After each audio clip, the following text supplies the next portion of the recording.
Thomas Dulorme wins a 10-round split decision over Hank Lundy.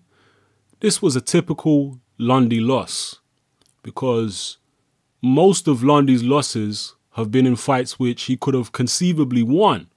And this was another example of that. Lundy's one of those fighters who just falls short when he steps up, just falls short by a fraction. And it happens time and time again.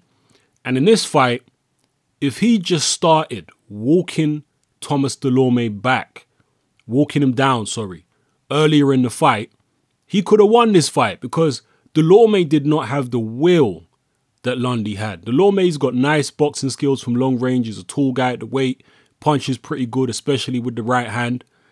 For some reason, Hank Lundy decided to box this fight at long range early in the fight against a guy who was much taller than him, with longer arms, and was dangerous at long range with a right hand. And he got himself dropped for his troubles. I believe it was in the second or third round. It was early in the fight anyway. Lundy got dropped with a right hand over the top.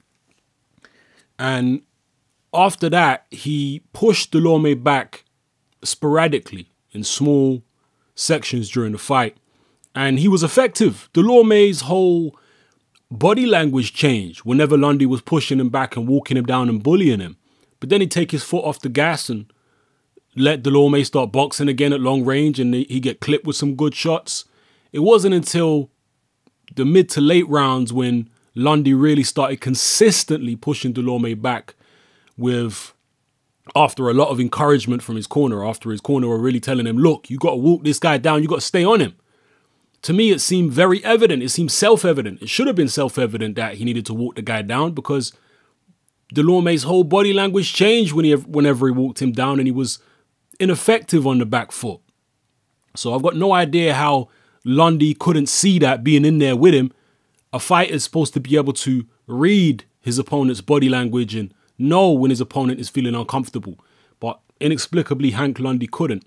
But eventually, he started pushing Dulorme back, and the last few rounds of the fight, it was all Hank Lundy. He was pushing him back, bullying him, getting shots off. Lundy's crude. He certainly was in this fight. He was crude. The shots weren't really well delivered. He was quite tired. He was quite labored, but he seemed to be the physically stronger guy, and he seemed to have a stronger will than Thomas Dulorme, who wanted to keep it a purely technical fight. He wasn't interested in getting involved in an actual war or anything like that, a war of wills. He wasn't interested in it. And Hank Lundy really bossed probably the last third of the fight. It went to a split decision.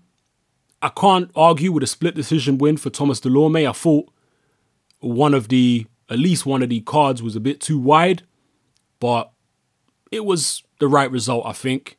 Hank Lundy just started a little bit too late, and that's why he's a nearly man. He just can't push it that little bit further. At the top level, you need that little bit extra. So Hank Lundy consistently has failed to produce that little bit extra inexplicably, and he drops to another defeat. Unfortunately, he's had a tough career.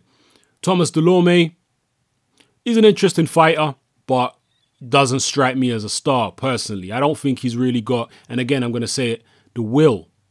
Because Hank Lundy, I think, outwilled him in this fight. When the chips are down and Dulorme's back is against the wall, I don't think he's necessarily the bravest guy out there. I don't think he's got the biggest heart. And if someone can get in on him like the way Hank Lundy did, I think he's going to have problems in the future. You know, a guy like Lucas Matisse or someone like that, they're going to give him all types of problems. So that's just my take on the fight. Drop your comments below. Let me know how you felt about this fight and where you see both these fighters going forward in their careers. This is Hatman. I'm out.